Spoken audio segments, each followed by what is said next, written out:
جب بندہ قرآن پاک پڑھتا ہے تو فرشتہ اس کی دونوں آنکھوں کے درمیان بوسہ دیتا ہے۔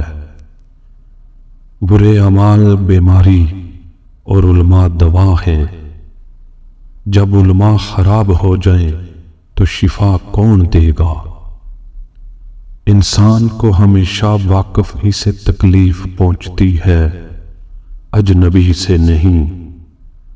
وہ شخص موت کے لیے تیار نہیں ہوا جسے یقین ہو کہ وہ کل زندہ رہے گا۔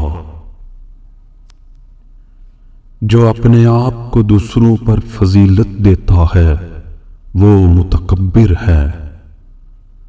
دنیا کو جسم کی خاطر اختیار کرو اور آخرت کو دل کے لیے۔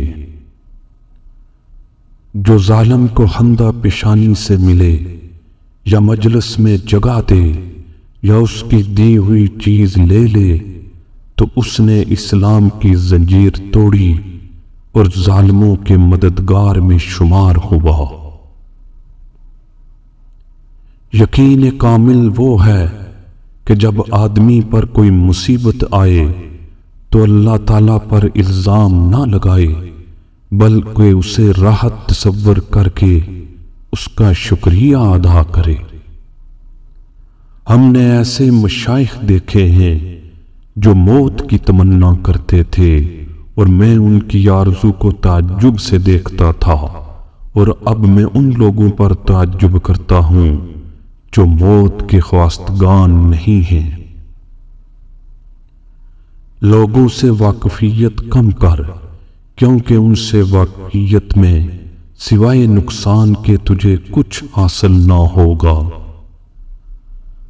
دعا در حقیقت ترک گناہ کا نام ہے کہ اس سے بغیر سوال ہی کے مقصود حاصل ہوتا ہے۔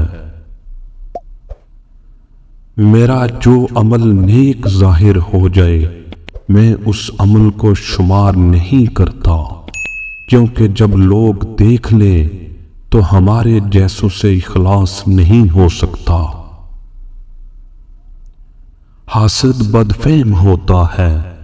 میں نے کئی دفعہ نئے کپڑے اس خوف سے نہیں پہنے کہ میرے ہمسائے کو حسد نہ ہو۔